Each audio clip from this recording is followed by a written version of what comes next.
এই জিনিসগুলো লাগবে এখানে দেখো।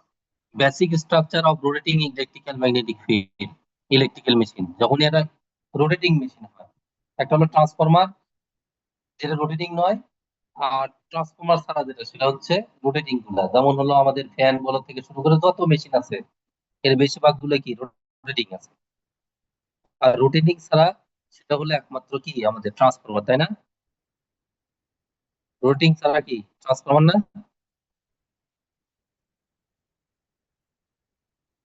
এই আমার কথা বুঝছো?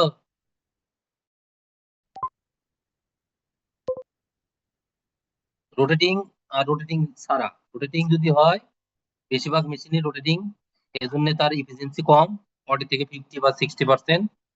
আর রোটেটিং ছাড়া যদি হয় সেক্ষেত্রে তার ইফিসিয়েন্সিটা অনেক বেশি হয়, কারণ ফ্রিকশন লসটা সেখানে নাই, হিটিং লসটাও কম হয়। তো রোটেটিং যেটা আছে, রোটেটিং ইলেকট্রিক্যাল মেশিন গুলোতে সাধারণত কি থাকে, ম্যাগনেটিক সার্কিট থাকবে, ইলেকট্রিক্যাল সার্কিট থাকবে, ডাইলেকট্রিক সার্কিট থাকবে, থার্মাল সার্কিট থাকবে, আর মেকানিক্যাল কিছু পার্টস থাকে। তাহলে ম্যাগনেটিক কয়েল সার্কিটের মধ্যে কি কি থাকে এগুলো তোমরা একটু দেখবা, এটা জানো। ইলেকট্রিক্যাল সার্কিটের মধ্যে কি কি থাকে, স্টেটর থাকবে, রোটর উইন্ডিং থাকবে। এরপরে ডাইইলেকট্রিক সার্কিটের মধ্যে কি কি থাকবে, তার মানে যে মেটালিক যেটা ইনঅর্গানিক, অর্গানিক যে ম্যাটেরিয়াল গুলো থাকবে সেগুলো থাকবে। থার্মালের মধ্যে থাকবে হিট ডিকম্পোজিশন করার জন্য আমাদের হিট সিঙ্ক যেটা সেগুলো থাকবে। আর মেকানিক্যাল পার্ট হলো বিভিন্ন ধরনের যে আমাদের যে ফ্রেম গুলো থাকে, ইয়ক গুলো থাকে, সেগুলোকে আমরা বলবো মেকানিক্যাল পার্ট। লিমিটেশন আছে কিছু কিছু, ডিজাইন করার সময় কিছু লিমিটেশন গুলো পরে পাওয়া যায়, সেটা হচ্ছে স্যাচুরেশন পর্যায়ে যদি বসে যায় টেম্পারেচার রাইজ হতে পারে, ইনসুলেশন ফেলার হতে পারে, এফিসিয়েন্সি কমে যেতে পারে। মেকানিক্যাল পার্টে এই জিনিসগুলো কনসিডারেশন রাখতে হবে। কমিউটেশন পাওয়ার ফ্যাক্টর, আর কনজিউমার স্পেসিফিকেশন আর স্ট্যান্ডার্ড স্পেসিফিকেশন, তার মানে একজন কনজিউমার কিরকম চাচ্ছে একটা মেশিন সেটার উপর নির্ভর করবে, আর স্ট্যান্ডার্ড স্পেসিফিকেশন কি আছে তার উপর নির্ভর করবে। এগুলো ছোট ছোট কোশ্চেন, এগুলো একটু দেখবা কিন্তু, এগুলোর ডিটেলস এখানে আলোচনা করা আছে। কনজিউমার স্পেসিফিকেশন লাগবে না আমাদের, এগুলো লাগবে না। এটা লাগবে ক্লাসিফিকেশন, কি কি কি ধরনের হতে পারে, যেমন অ্যাকর্ডিং টু সাইজ, সাইজ অনুযায়ী আমাদের মেশিন গুলো কেমন হতে পারে। স্মল সাইজ হলে কত ওয়াটের পর্যন্ত হয়, মিডিয়াম হলে কেমন হবে, লার্জ মেশিন হলে কত কিলোওয়াট পর্যন্ত যাবে। আর যদি স্পিড অনুযায়ী হয় তাহলে লো স্পিড মেশিনের আরপিএম টা কেমন হবে, মিডিয়াম স্পিডের আরপিএম টা কি হবে, হাই স্পিডের আরপিএম টা কেমন হবে। এটা কিন্তু লাগবে, এটা একটু দেখবা। ম্যানুফ্যাকচার একটা কোম্পানির নাম বলছে, বিভিন্ন ধরনের কোম্পানি আছে, সিমেন্স, এবিবি কোম্পানি আছে, আর অনেকগুলো কোম্পানি, এগুলো লাগবে না। এগুলো তোমরা আগে পড়ছো কোন গুলা, এগুলো লাগবে না। আচ্ছা, এইখানে কিছু জিনিস লাগবে আমাদের, সেটা হচ্ছে factor which is influencing the performance of the machine, মেশিনের পারফরমেন্সের উপরে কোন কোন জিনিসগুলো আঘাত করে, যেমন আয়রন লস, তারপরে ভোল্টেজের কম বেশি হলে কেমন হবে, তারপর ট্রানজিয়েন্ট কারেন্ট আসলে তখন কেমন হবে, এরপরে স্টেবিলিটিটা মানে কম বেশি হলে কেমন হবে, প্যারালাল অপারেশন করলে কি হবে, এই জাতীয় জিনিসগুলো দেখতে হবে। এরপরে যেটা আছে হচ্ছে ইলেকট্রিক্যাল ইঞ্জিনিয়ারিং ম্যাটেরিয়ালস, যে ম্যাটেরিয়াল গুলো আমরা ব্যবহার করছি সেগুলো কি, সেগুলো নিয়ে কথা আছে। ম্যাটেরিয়ালের সাধারণত দুইটা গ্রুপে ভাগ করছে, একটা হলো হাই কন্ডাক্টিভিটি ম্যাটেরিয়াল, আর একটা হলো হাই রেজিস্টিভিটি ম্যাটেরিয়াল। তার মানে কন্ডাক্টিভিটি বেশি হতে পারে, আর একটা হলো রেজিস্ট্যান্স বেশি হতে পারে, এই দুটোর উপরে ভিত্তি করছে। কন্ডাক্টিভিটি যদি বেশি হয় সেক্ষেত্রে কি হয়, use for making winding required to electrical machine apparatus device and transmission and distribution of the electrical energy. আর হাই রেজিস্টিভিটি যদি হয়, রেজিস্ট্যান্স এন্ড হলো হিটিং ডিভাইস হিসেবে ব্যবহার করা হবে কোনগুলা, হাই রেজিস্টিভিটি ম্যাটেরিয়াল। তার মানে হিট আকারে যেন খুব তাড়াতাড়ি বের করে দিতে পারে, সেক্ষেত্রে আমরা ব্যবহার করি হাই রেজিস্টিভ ম্যাটেরিয়াল। আর কন্ডাক্টিভিটি ম্যাটেরিয়াল ব্যবহার করি কিসের জন্য, সেই জিনিসগুলো একটু জানতে হবে যে।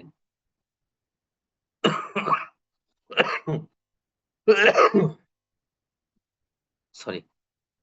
তারপরে ইনসুলেশন যে ম্যাটেরিয়াল গুলো আমাদের থাকে, যেমন ধরো যে একটা কয়েল যখন আমরা একটার পরে একটা বসাই, তখন এর মাঝখানে মানে স্লট গুলো যখন একটা করে বসানো হয় ট্রান্সফরমারের, ধরো সিলিকনের বা আয়রন কাস্টের যে স্লট গুলো আমরা বসাই, এই বসানোর মধ্যে একটা করে লেমিনেশন দিতে হয়, ইনসুলেশন। সেটা ইনসুলেশনটা আমাদের তোমার হলো পেপারের মাধ্যমেও হতে পারে, অথবা লেমিনেশনের মাধ্যমেও হতে পারে। তো এই ইনসুলেশনের কিছু প্রপার্টিজ আছে, তো বলছে to avoid any electrical activity between parts at different potential insulation is use. Property কি ধরনের হবে? হাই ডাইলেকট্রিক স্ট্রেংথ হতে পারে, হাই রেজিস্টিভিটি হবে, গুড থার্মাল কন্ডাক্টিভিটি হবে, তারপর হলো high degree of thermal stability থাকতে হবে, লো ডাইলেকট্রিক লস হতে হবে, গুড মেকানিক্যাল প্রপার্টিস হতে হবে, ability to stand moisture, chemical and heat. এই জাতীয় জিনিসগুলো এগুলো হলো তার প্রপার্টিস ইনসুলেশন ম্যাটেরিয়ালে। যেমন এদের ওই অনুযায়ী ইনসুলেশনের কতটুকু টেম্পারেচার সে ইয়ে করে নিতে পারে, লিমিট করতে পারে, তার উপর ভিত্তি করে ক্লাস করা হয়। যেমন ওয়াই ক্লাস, এ ক্লাস, ই, বি, এফ, এ, সি। যেমন দেখো টেম্পারেচার 90 ডিগ্রি, এটা 105 ডিগ্রি পর্যন্ত নিবে, 120, 130, 50, 180 হলে তখন সি ক্লাসের মধ্যে ফেলা হয়। এটা এটা এই অনুযায়ী এই ম্যাটেরিয়াল গুলোর নাম দেওয়া আছে। যেমন ক্লাস ওয়াই যেটা ম্যাটেরিয়াল, সেগুলো কি হতে পারে? ওয়াই ম্যাটেরিয়ালটা হলো 90 ডিগ্রির কাছাকাছির মধ্যে এরা সহ্য করে, এই জন্য খুব বেশি জিনিস হবে না। যেমন কটন, সিল্ক, পেপার। ক্লাস এ হলে কোন ম্যাটেরিয়াল হবে? ই দেওয়া আছে, বি দেওয়া আছে, এগুলো একটু দেখবা। এফ ম্যাটেরিয়াল হলে কোনটা হবে, এইচ হলে কি হয়, আর সি ক্লাস হলে সাধারণত কি সিরামিক্স বা কোয়ার্টজ ব্যবহার করি আমরা। এরপর আসো এই যে ডিসি মেশিন, আমরা যে দুইটা পার্ট যেটা পড়লাম, একটা হলো ডিসি আর একটা হলো এসি মেশিন। তাহলে ডিসি মেশিন এগুলো তোমরা দেখছো যখন ইয়েতে দেখছো যে কি কি পার্ট গুলো থাকে। বাইরের যেটা সেটা ইয়োক পার্ট থাকে, মেইনলি দুইটা জিনিস, একটা হচ্ছে মাঝখানে হচ্ছে কি রোটর, আর একটা কি স্টেটর, তাই না? তার মধ্যে বিভিন্ন পার্ট গুলো আছে, ব্রাশ আছে, কার্বন আছে, আর্মেচার স্লট আছে, এগুলো দেওয়া আছে। এগুলো লাগবে না আমাদের তেমন।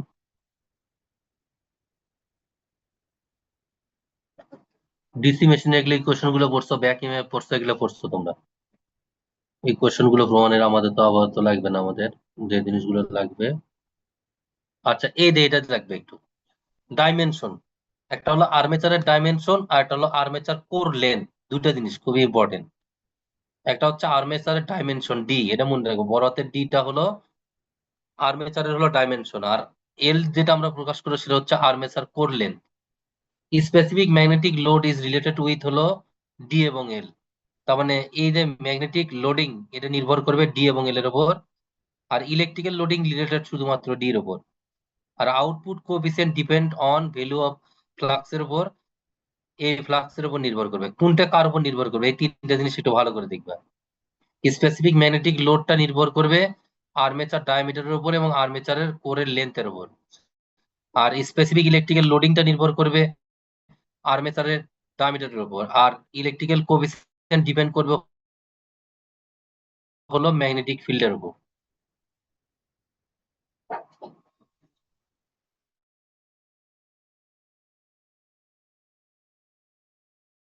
তিনটা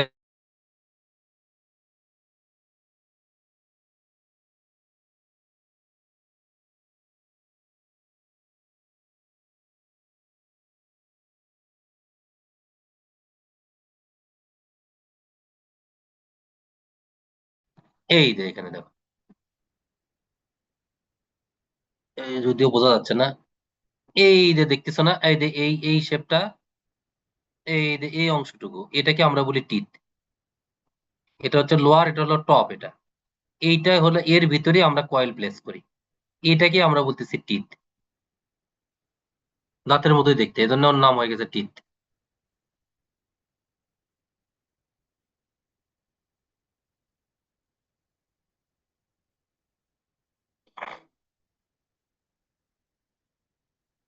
টিথ, ফ্লাক্স ডেনসিটি এগুলো লাগবে না তেমন, ফ্লাক্স রিভার্সাল সাইজ মেশিন এগুলো দেখবা। আচ্ছা, এটা একটু দেখবা। Choice of the specific electrical loading or ampere conductor per metre কি কি হতে পারে? টেম্পারেচার রাইজ হতে পারে, কার উপর নির্ভরশীল? স্পিডের উপর, ভোল্টেজ, তারপরে size of machine, armature reaction, আর হলো কমিউটেশন।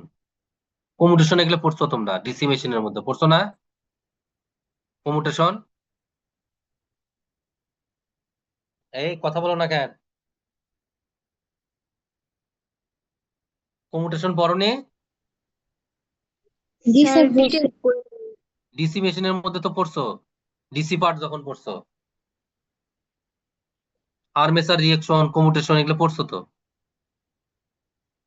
জি স্যার। হ্যাঁ, আচ্ছা এগুলো লাগবে না।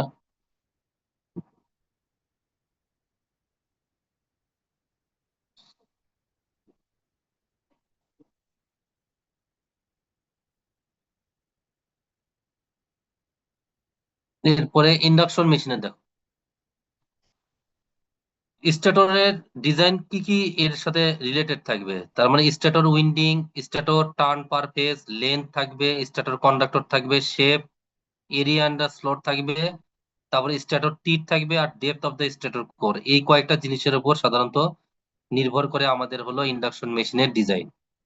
তাহলে স্টেটর উইন্ডিং এর ডিজাইনটা করার জন্য লাগবে, স্টেটরে কতগুলো টার্ন পার ফেজে পড়বে সেটা লাগবে, লেন্থ লাগবে, এরপরে স্টেটর কন্ডাক্টর কেমন হবে সেটা ডিজাইন করতে হয়, শেপ করতে হয়, area of the stator slot, তারপরে স্টেটরের টিথ কেমন হবে, depth of the stator core, কোরের ডেপথটা কত হবে।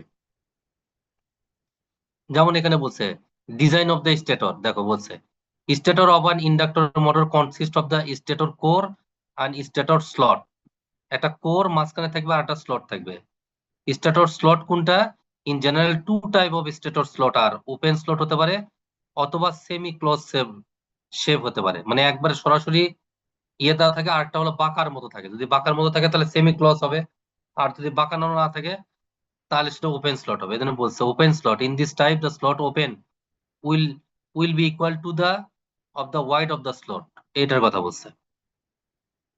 এই যেমন এইরকম সেমি ক্লোজ, এদের ক্লোজ এর মতো। আর যদি ট্যাপ স্লট বলে, এই যে ট্যাপ স্লট এটা পড়বে একটু, এটা মেইনলি দরকার। বলছে কি দেখো, in this type of slot also opening will be much smaller than the slot wide. মানে একটা হলো পুরোই দেখো এই যে এদিকে এইটার পর পুরোটাই এই একটা উইন্ডিং এর মধ্যে এরকম করে দেওয়া আছে, ক্লোজ করে, সেমি ক্লোজ। আর এটা যদি অনেকগুলো এরকম স্লট দেওয়া থাকে এর মধ্যে উইন্ডিং পেঁচাই আমরা, সেটাকে আমরা বলি ট্যাপ স্লট।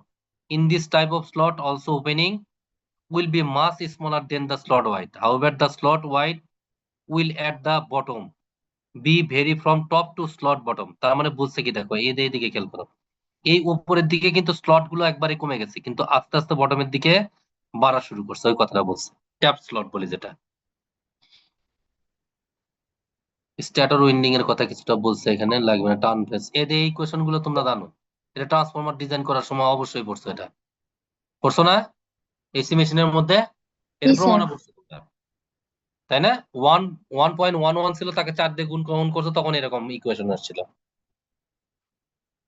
ওইখান থেকে, মানে এখানে ইয়ে নাই, কিন্তু ওইখান থেকে তোমরা এটা পড়বা। সেটা হচ্ছে আমাদের ওই যে পোল আছে না, পোল, মেশিনের পোল যেটা, মেশিনের পোল পড়ছো না?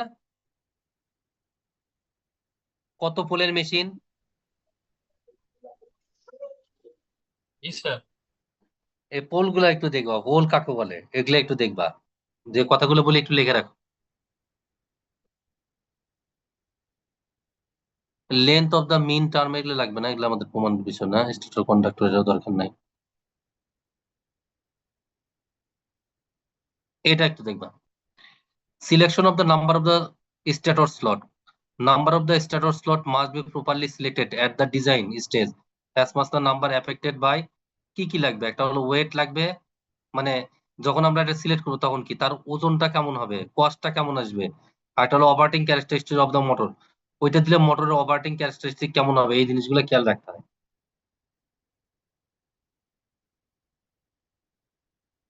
লাগবে না।